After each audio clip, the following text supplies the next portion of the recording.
मराठ्यांचं लक्ष आहे, मग तिथे तुमच्या सोबत उभा राहतो बाजी, मग तिथे तुमच्या सोबत उभा राहतो मुरारबाजी, मग तुमच्या सोबत उभा राहतो तानाजी. आणि हे सगळं तुम्हाला व्हावं लागेल. तुमच्या आयुष्यात कुणी बाजी येणार नाही, तुमच्या आयुष्यात कुणी मुरारबाजी येणार नाही. जर तुम्ही स्वतःसाठी तुमचे बाजी, मुरारबाजी, तानाजी, यसाजी, खडतोजी होणार असाल तर उभे राहा, तर चालू पडा, नाहीतर जसं चाललंय तसं चालू. कारण यशाचा प्रवास म्हणजे सोपा नाही. तुम्हाला वारंवार पायाला अडथळे येतील, पण तो अडथळा आला तर तुम्हाला बाजी व्हावं लागेल. स्वतःसाठी त्या पावनखिंडीमध्ये धडाधडपणे उभं राहावं लागेल आणि शत्रूला सांगावं लागेल, येऊन जाऊन दाखव पुढं. अरे बाजीचं शिर तुटलं, शमशेर रडत राहिली. एवढं कर्तव्य निष्ठ राहत येणार असेल तर या प्रवास, तर चालू करा हा प्रवास. सांगावं लागेल राजा आधी लगीन कोणालाच मग माझ्या रायबाचं. एवढी कर्तव्य प्राधान्यता तुम्हाला जर देता येणार असेल तर भातानाची, तर हा प्रवास चालू करा. शिवा काशीदास सारखं सांगावं लागेल, तर राज आम्हाला बोलवण्यात आलं. शिवा आम्ही कधी वाचता इथे तुम्ही हुडू आमच्या सारखे दिसता. आज बघायचा प्रत्यक्ष तुमचा शिवाजी.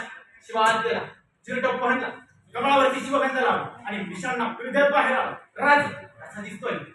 शिवा अशा स्वतःचं प्रतिबिंब पाहिल्याचा भास होतोय रे. शिवा म्हटला, राज म्हणजे तो सिद्धी झाला पण आमच्या समाजने ओळखायचं नाही. शिवाला माहित होतं मी मरणार, पण हेतू इतका निर्माण होता कशासाठी मरणार हे माहित होतं.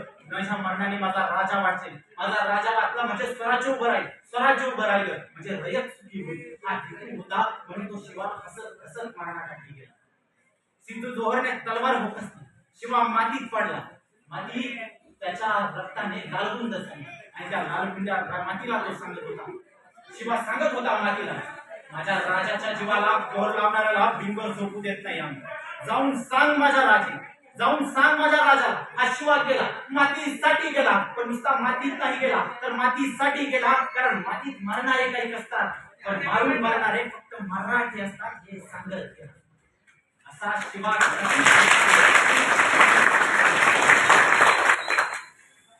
तो मुरारबाजीला सांगितलं होतं की जोपर्यंत राजांचा आदेश येत नाही तोपर्यंत लढत राहील.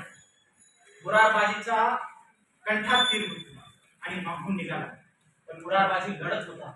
आणि तो खान सांगतोय, अरे काय दिलंय तुझ्या राजानं, ये माझ्याकडं तुला संपत्तीने नालपोत करतो. पण तो मुरारबाजी सांगत होता, अरे माझ्या राजानं मला काही कमी नाही केलंय म्हणून मी तुझ्याकडे येऊ. स्वामी निष्ठता असावी ती अशी.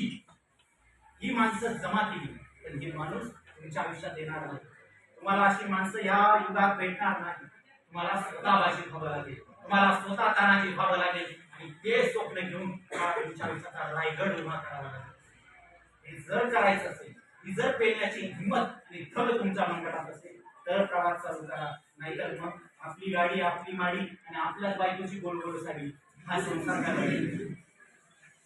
हे जर खरू पाहत असाल, एवढं जर पेलण्याची, जळण्याची आणि जगण्याची हिंमत असेल तर प्रवास चालू करा. मग तुम्हाला मार्गदर्शन भेटेल, मग तुम्हाला मार्गही सापडेल. एवढ्या सगळ्या